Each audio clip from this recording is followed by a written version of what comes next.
Era um rastro peculiar, algo que nenhum deles sabia identificar com clareza. As marcas no solo eram profundas, como se algo pesado tivesse se arrastado por ali.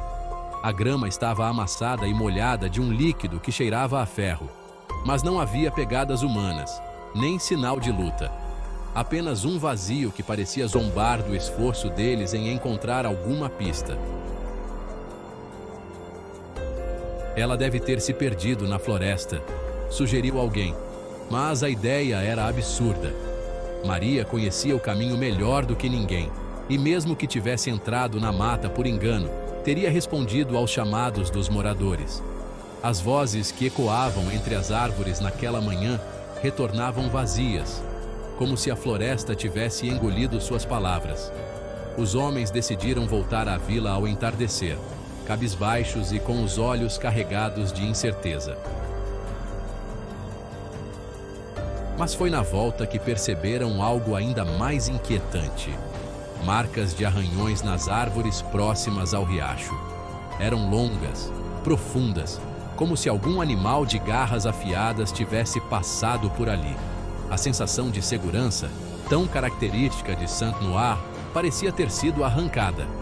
As crianças foram proibidas de se afastar de casa, e as portas e janelas, antes deixadas abertas, começaram a ser trancadas com barras e cadeados improvisados.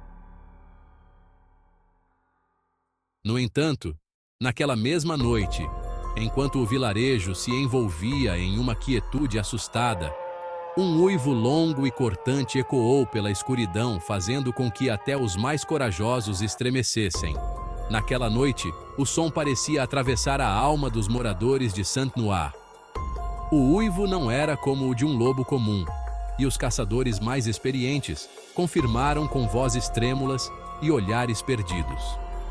Era mais profundo, mais prolongado, quase humano, mas carregava um tom gutural que parecia reverberar no peito de quem o ouvia. As pessoas tentaram se convencer de que se tratava apenas de um lobo grande ou talvez de algum animal perdido vindo das montanhas. Ainda assim, o vilarejo inteiro passou a noite em claro, os olhos atentos às janelas fechadas, esperando por algo que ninguém conseguia descrever. No dia seguinte, sob a luz pálida do amanhecer, novos sinais surgiram. As ovelhas de um dos pastores mais próximos à floresta foram encontradas mortas, espalhadas pelo campo como se tivessem sido jogadas sem cuidado. Seus corpos estavam dilacerados de uma maneira que nenhum animal da região seria capaz de fazer. O sangue manchava a terra, criando um cenário macabro que fez até mesmo os mais endurecidos abaixarem os olhos. Os homens da vila decidiram que era hora de agir. Armados com facões, machados e tochas, formaram um pequeno grupo para investigar. O medo era palpável, mas o desaparecimento de Maria e agora a brutalidade contra os animais haviam ultrapassado qualquer limite aceitável. Eles se aventuraram pela floresta, seguindo as marcas de arranhões e o rastro de sangue que serpenteava entre as árvores. Mas a floresta parecia maior do que de costume. As sombras das árvores se estendiam como garras. O ar era mais denso e, a cada passo, o silêncio se tornava mais opressor. O rastro se interrompeu subitamente, como se a criatura tivesse desaparecido no ar. Confusos, os homens decidiram recuar, mas não sem notar algo peculiar no coração da mata.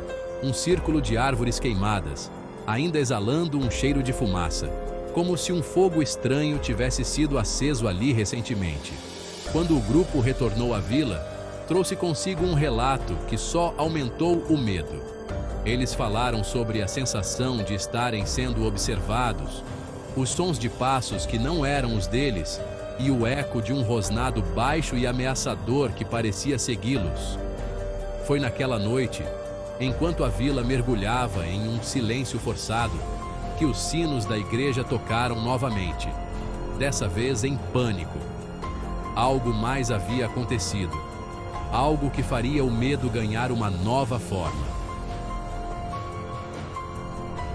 A notícia do segundo desaparecimento se espalhou rapidamente por Saint-Noir. Mas dessa vez a atmosfera foi ainda mais densa.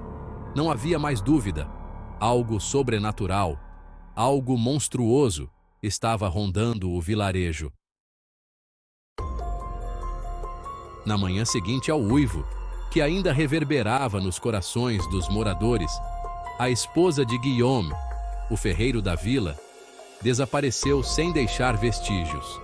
Ela foi vista pela última vez ao cair da noite, saindo para pegar lenha perto da borda da floresta, onde sempre ia. Quando Guillaume acordou e percebeu que ela não havia retornado, sua primeira reação foi de desespero, mas rapidamente se transformou em uma sensação de impotência.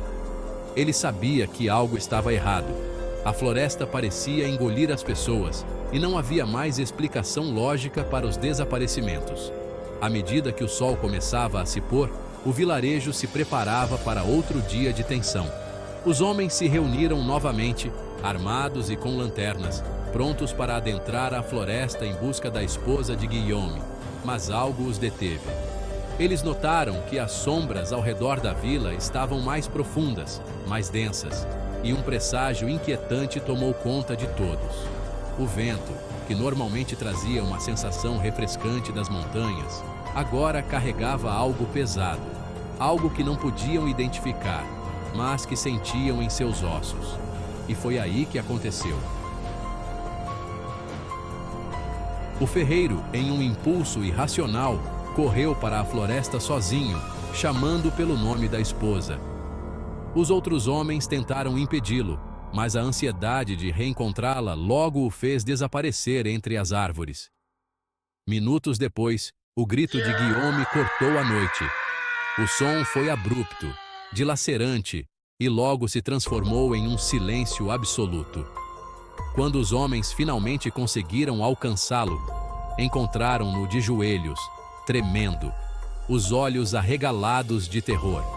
Ele estava vivo, mas algo em sua expressão dizia que a experiência fora mais do que ele poderia suportar. Ele não falava, apenas apontava para as profundezas da floresta, seu dedo trêmulo indicando algo que ninguém mais podia ver. Seu rosto estava marcado por uma mistura de medo e descrença, como se ele tivesse sido tocado por algo que estava além da compreensão humana.